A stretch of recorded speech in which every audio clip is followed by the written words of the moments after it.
থেকে মহেশখালী কিভাবে যেতে হবে সেটি জানতে হলে আমাদের পুরো ভিডিওটা দেখুন। আজকের এই ভিডিওতে কিভাবে মহেশখালী গিয়েছি আমরা সেটি আপনাদেরকে দেখাবো।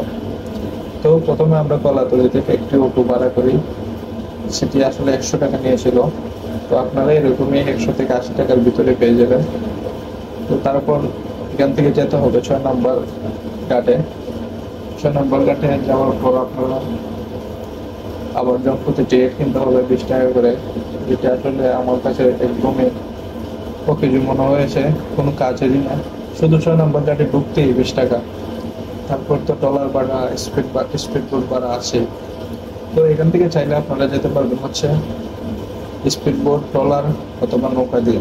তো আমার কাছে মনে হয় যেটি স্পিড বোট দিয়ে গেলে অনেকটা ভালো হয়, সময়টা বেঁচে যায় এবং খুবই এনজয় করা যায়। তবে নৌকা দিয়ে গেলে আসলে অনেকটা টাইম দরকার, ট্রলার দিয়ে গেলে তো আরো প্রচুর টাইম দরকার।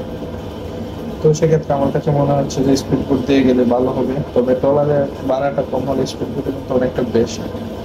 ট্রলারের দাম প্রতি নেয় 70 থেকে 80 টাকা এবং স্পিড বোট 120 টাকা থেকে 150 টাকা, সেটির দাম প্রতি। তো আমরা ছিলাম 6 জন, আমরা সবাই গেলাম, স্পিড বোট করে অনেকটা এনজয় করছিলাম।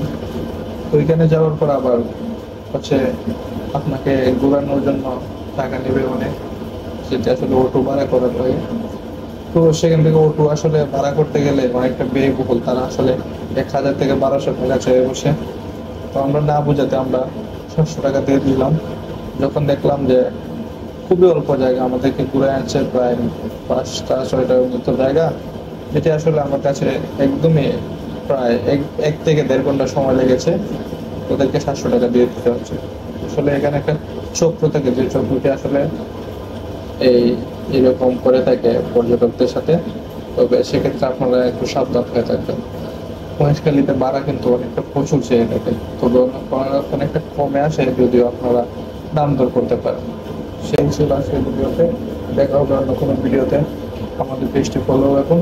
ধন্যবাদ।